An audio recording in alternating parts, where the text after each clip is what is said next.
శ్రీమద్ రామాయణం అసలు ఎప్పుడు జరిగిందండి? 24వ మహాయుగంలో జరిగింది. అంటే ఇప్పుడు ఇది 28వ మహాయుగం. అంటే ఇప్పుడు నడుస్తున్న కలియుగానికి పూర్వం సుమారు 1,89,48,000 సంవత్సరాల వెనక రామచంద్రమూర్తి జన్మించారు. రామచంద్రమూర్తి జన్మించే నాటికి త్రేతాయుగం అంతా అయిపోయి 30,000 మాత్రమే మిగిలి ఉన్నది. చివర బెల్టులో రామచంద్రమూర్తి పుట్టారు. ఆ వంశానికి చాలా పేర్లున్నాయి. సూర్యవంశము, ఇక్ష్వాకు వంశము, రఘువంశము, కాకుత్స వంశము. అంటే మా చాగయ్య గారు దీనమణి వంశ తిలకలావణ్య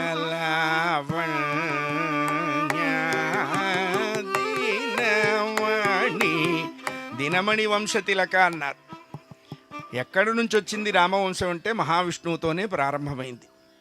శ్రీ మహావిష్ణువు నుండి బ్రహ్మ నుండి మరీచికి కశ్యపుడు, కశ్యపునికి వివస్వంతుడు, వివస్వంతునికి వైవస్వతుడు, వైవస్వతునికి ఈక్ష్వాకు కుక్షికి వికుక్షికి బాణుడు, బాణుడికి అనరణ్యుడు, అనరణ్యునికి పృథువుకు త్రిశంకుడు, త్రిశంకునికి దుందుమారునికి యవనాశ్వునికి మాంధాతకు సుసంధికి ధ్రోసంధికి భరతునకు అసితునకు ఇరువురు భార్యలు ఒక భార్యకు జన్మించిన వాడు సగరునకు ఇరువురు భార్యలు ఒక భార్యకు జన్మించిన వాడు అసమంజసునికి అంశుమంతునికి దిలీపునికి భగీరథునికి కకుత్సునికి రఘువుకి కల్మాషపాదునికి శంకరునికి సుదర్శనుడికి అగ్నివర్ణునికి శీఘ్రకునికి మరువుకి ప్రశుస్త్రుకునికి అంబరీషునికి నహుషునికి యయాతికి నాభాగుకు అజునికి దశరథునికి రామ భరత లక్ష్మణ శత్రు సూదనులు. ఇది సూర్యవంశం.